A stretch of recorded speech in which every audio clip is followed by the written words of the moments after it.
Doctor Harneet Kaur ji Jalandhar से। श्री हरिवंश। राधे राधे प्रभु जी। महाराज जी, जब परमात्मा का नाम लेते हैं तो दो तरीके समझ आए। एक तो जिह्वा से बाहर नाम लेना, दूसरा ऐसा पुकारना जैसे पास के कमरे में से माँ भाई बहन को पुकारते हुए बार बार बुलाना, इस भाव से वो सामने आ जाएं। मेरा मार्गदर्शन करें महाराज जी, मैं दोनों में से किस तरीके से बुलाऊं?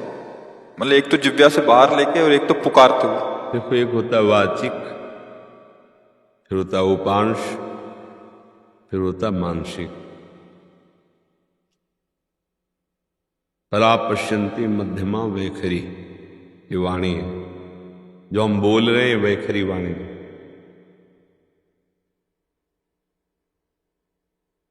ये उपांश है, चल रहा है। ये मानसिक है, बिल्कुल शांत मन, शांत इंद्रियां, और वो परावाणी से भजन हो रहा है। तो हमें अपनी स्थिति देखनी कि हमारा भजन कहाँ से कहाँ तक पहुंचा है। यदि हमारा थोड़ा मानसिक जप करने के बाद मन भाग रहा है तो हमें मानसिक जप पे ज्यादा नहीं टिकना चाहिए, हमें तुरंत वाचिक पर आना चाहिए। भाग रहा है ना, अब वो बनेगा नहीं सही।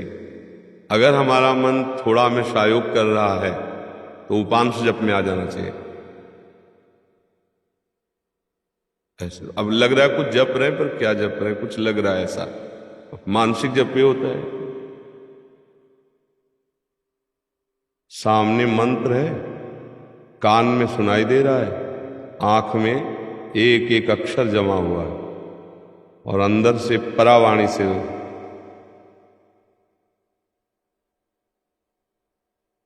न माला है, न कुछ।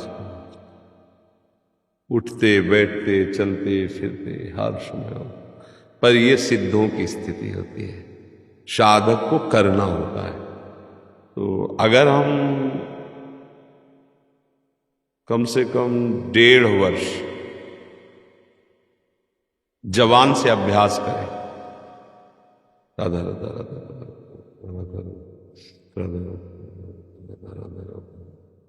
बिना प्रयास के उपांश चलने लगेगा।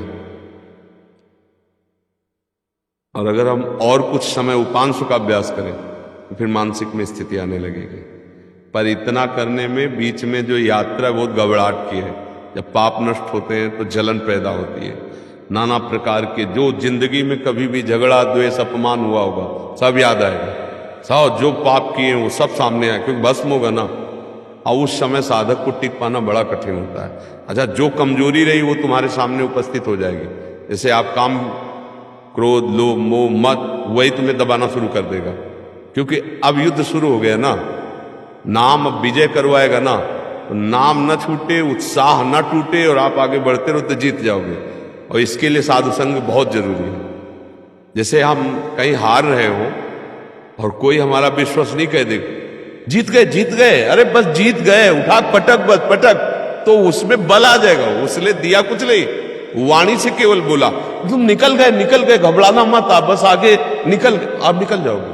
अरे तुम क्या निकल पाओगे, गए, वो निरुत्साहित होकर मर जाएगा।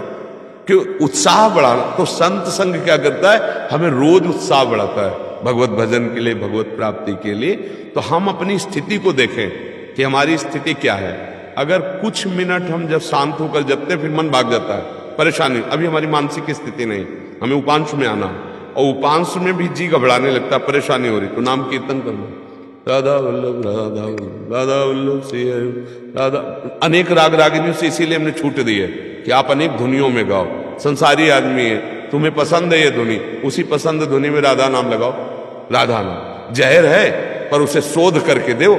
जब शोध करके दोगे तो दवाई का काम कर जाएगा। संसारिक ध्वनि है, पर लगाओ राधा नाम उसमें, और आप गाओ राधा राधा राधा, तो भाव कुभाव अनखाल सहु, नाम जपत मंगल दिसि दसहु। समझ पा रहे प्रश्न करता जी?